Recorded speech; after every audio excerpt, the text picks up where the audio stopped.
दुर्गा के 9 रूपों में छठे स्वरूप के रूप में माँ कात्यायनी की पूजा की जाती है। माता ने यह रूप अपने भक्त ऋषि कात्यायन के लिए धारण किया था।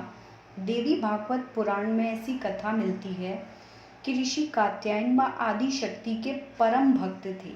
इनकी इच्छा थी कि देवी उनकी पुत्री के रूप में उनके घर पधारें। इसके लिए ऋषि कात्यायन ने वर्षों कठोर तपस्या की। इनके तप से प्रसन्न होकर देवी इनकी पुत्री के रूप में प्रकट हुई। कात्यायन की पुत्री होने के कारण माता कात्यायनी कहलाई। सबसे पहले इनकी पूजा स्वयं महर्षि कात्यायन ने की थी।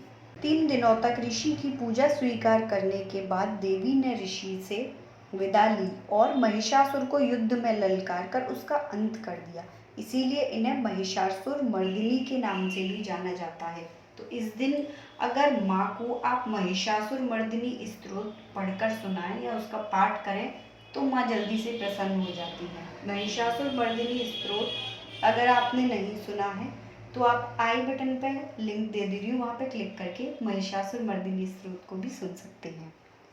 देवी कात्यायनी को ब्रजभूमि की अधिष्ठात्री देवी के रूप में भी जाना जाता है।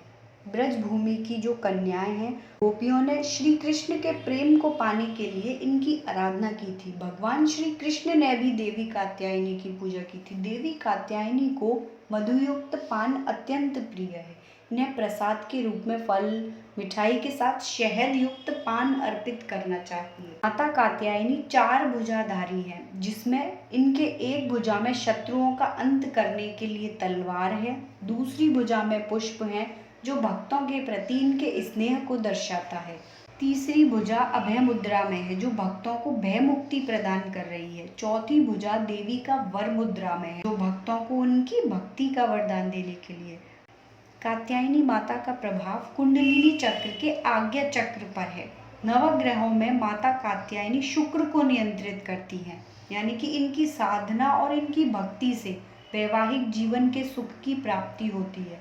जिनके विवाह में बाधा आ रही हो उनके विवाह की बाधा भी माता कात्यायनी दूर करती है। इनका वाहन भी सिंह है। इनकी उपासना और आराधना करने से भक्तों को बड़ी आसानी से धर्म, अर्थ, काम और मोक्ष चारों फलों की प्राप्ति होती है। उसके रोग, शोक, संताप, भय सब नष्ट हो जाते हैं। जन्मों के समस्त पाप भी नष्ट हो जाते हैं।